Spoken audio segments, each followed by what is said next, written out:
चला तर मंडळी, आज आपण लई भारी जबरदस्त झणझणीत असा बेत करणार आहोत। हे जे काही प्रकरण उकळतंय ना, त्याचा तुम्ही रंग पहा तरी तवंग पहा, काय जबरदस्त आलेला आहे। प्रत्येकाला त्याच्या शहरातली मिसळ खूप आवडत असते। सगळेच म्हणतात नाशिकची मिसळ छान, कुणी म्हणतं पुण्याची, तर कुणी म्हणतं कोल्हापूरची मिसळ छान। मला म्हणाल तर मी तर फूडी आहे, मला खायला खूप आवडतं, म्हणून मला मिसळ कोणतीही असो खूप आवडते। पण आज आपण झणझणीत नाशिकची तर्रीदार काळ्या मसाल्यातली मिसळ करणार आहोत। तर मिसळ करण्यासाठी सुरुवातीला आपल्याला मटकी शिजवून घ्यायची आहे। तर भरपूर असं पाणी घेतलंय। इथे साधारण 3 वाट्या मी मोड आलेली मटकी घेतली आहे। मटकी 6-7 तास पाण्यात भिजवायची, नंतर भिजलेलं पाणी काढून एकदा साध्या पाण्याने धुवायची, 2 मिनिटं चाळणीवर निथळायची आणि त्यानंतर कापडात बांधून किंवा स्प्राउट मेकरमध्ये घालून रात्रभर ठेवायची। मस्त लांबसडक मटकीला मोड येतात। आता ही मटकी मी या पाण्यामध्ये घातली। मटकीपुरतं मीठ घालायचं, अर्धा चमचा हळद आणि अर्धा चमचा तेल घालायचं। हे संपूर्ण व्यवस्थित असं मिसळून घ्यायचं आणि आपण यावर झाकण ठेवू, म्हणजे पटकन याला उकळी येईल। इथे मटकी आपल्याला एक 70 ते 80% शिजेपर्यंत शिजवायची आहे। चला, इथे आपण मटकी शिजायला घातली, याला छान खळखळून उकळी आली आहे। एकदा मिसळून घेऊया। यावर अर्धवट झाकण ठेवू आणि मध्यम ते मोठ्या आचेवर एक 10 ते 12 मिनिटं मटकी शिजवू। 70 ते 80% मटकी शिजवून घ्यायची। चला, आपली मटकी शिजते तोपर्यंत वाटण करण्यासाठी कांदा आणि खोबरं भाजून घ्यायचंय। नाशिकची मिसळ ही मस्त अशी काळ्या मसाल्याच्या वाटणातली असते। एक कांदा घेतलाय, त्याला थोडेसे कट लावून घेतले आणि छोटासा खोबऱ्याचा तुकडा घेतलाय। किसलं तर 3 ते 4 चमचे इतकं होईल असं। तर हे खोबरं लगेच भाजलं जातं 1 ते 2 मिनिटांमध्ये, म्हणून पकडमध्ये पकडून सगळ्या बाजूने फिरवून खोबरं छान भाजून घ्यायचं आणि कांदा भाजायला 5 ते 6 मिनिटाचा वेळ लागतो। तुम्हाला असं डायरेक्ट गॅसवर भाजायचं नसेल तर खोबरं किसून कांदा चिरून पॅन किंवा तव्यावर भाजलं तरीही चालेल। तर मंडळी, खोबरं छान भाजलं, काढून घेते आणि कांदा भाजू देते। इथे कांदा सुद्धा छान भाजलेला आहे। गॅस बंद करून गार करायचं। वाटणाचं संपूर्ण साहित्य मी इथे काढून घेतलेलं आहे। वाटण करून घेऊया। सुरुवातीला मिक्सर जारमध्ये 1 इंच आलं, 10-12 लसणीच्या पाकळ्या, लहान मोठ्या कशा आहेत त्यानुसार कमी जास्त करा। जे खोबरं भाजलं होतं त्याचे काप करून घेतले, भाजलेला कांदा, कोथिंबीरीच्या काड्या आणि थोडीशी कोथिंबीर घेतलेली आहे। जास्त कोथिंबीर घातली तर वाटण हिरवट होतं, म्हणून कोथिंबीरीच्या काड्या घालायच्या, चव सुगंध छान येतो। एक टोमॅटो घातलेला आहे। टोमॅटोने मसाल्यांचा तिखटपणा सुद्धा बॅलन्स होतो, चव सुद्धा छान लागते। आता सुरुवातीला पाणी न घालता वाटायचं, नंतर गरजेनुसार थोडंसं पाणी घालून अगदी बारीक असं वाटण करायचं। मस्त एकसारखं ताजं वाटण तयार झालं। आपण वाटण केलं तोपर्यंत 10 ते 12 मिनिटं ही मटकी सुद्धा मध्यम आचेवर मी छान शिजवून घेतलेली आहे। 70 ते 80% शिजली। आता मिसळ करू। चला, मिसळ करण्यासाठी 4 ते 5 चमचे तेल घेतलेलं आहे। आता मिसळ म्हटली की छान तरी तवंग हवं, तर थोडंसं तेल जास्तच वापरलं जातं।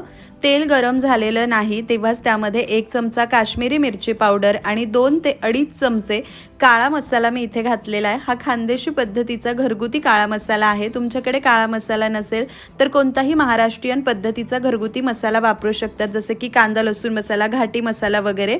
तेही नसेल तर मग इथे चवीला तिखट असणारे लाल तिखट, काश्मीरी मिरचीचे लाल तिखट, धनेपूड, हळद आणि गरम मसाला तुम्ही घालू शकतात।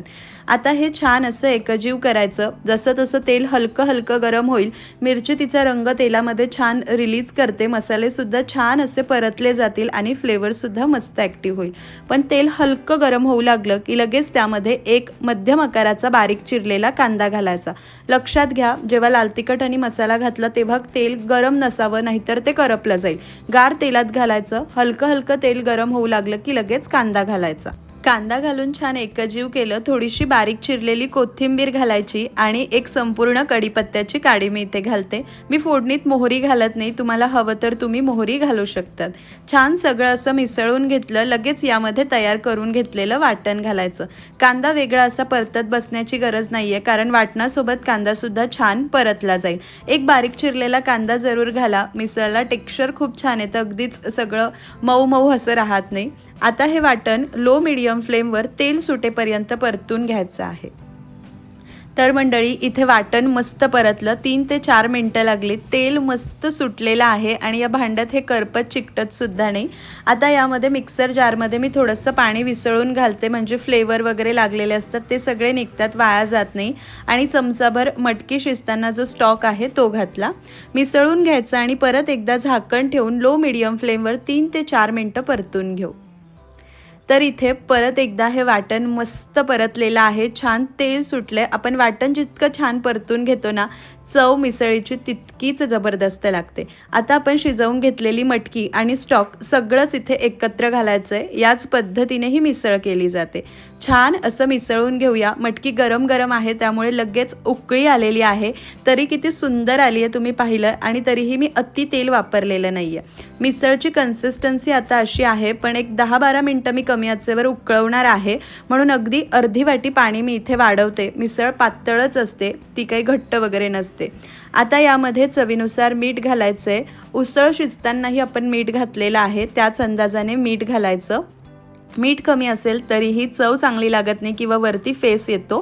तर भरपूर अशी बारीक चिरलेली कोथिंबीर घालायची. सगळं छान एकजीव करायचं आणि आता कमी आचेवर एक 10 ते 12 मिनटं मिसळ शिजवू, म्हणजे मटकीसुद्धा छान शिजली जाईल, रस्साही मस्त उकळला जाईल. तर मंडळी हे घ्या, इथे मस्त 10 ते 12 मिनटं कमी आचेवर मिसळ शिजवून घेतली आणि झणझणीत अशी काळ्या मसाल्याच्या वाटणातली नाशिकची मिसळ तयार झाली आहे. हिला आपण सर्व करूया.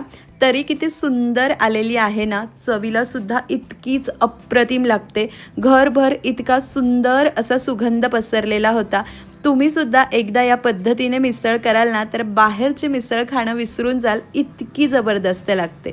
चला, मिसळ सर्व करताना ना, नाशिकमध्ये बऱ्याच ठिकाणी कोणी पोहे घालतं, कोणी बटाट्याची भाजी, पण नाशिकची प्रसिद्ध तुम्हालाही माहिती असेल चुलीवरची मिसळ, ती याच पद्धतीने सर्व केली जाते. तळाला जाड बारीक शेव घालायची, नंतर मटकी घालायची, त्यानंतर रस्सा घालायचा, परत एकदा जाडबारीक पिवळी शेव घालायची. ही शेवसुद्धा मी घरीच तयार करून घेतलेली आहे.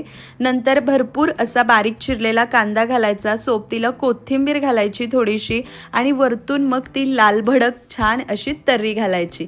आता काही ठिकाणी पोहे बटाटे वगैरे घालतात, तुम्हाला करायचं असेल तर तुम्ही करू शकतात, पण ही अशीच छान लागते. सोबत लिंबाची फोड घ्यायची, त्याचसोबत मस्त असे पाव आहे, कांदा लिंबू आहे, बारीक जाड शेव आहे आणि तुम्ही सोबत कट घेतलेला आहे मी, त्याला तुम्ही कट म्हणतात की सॅम्पल, मला जरूर कळवा.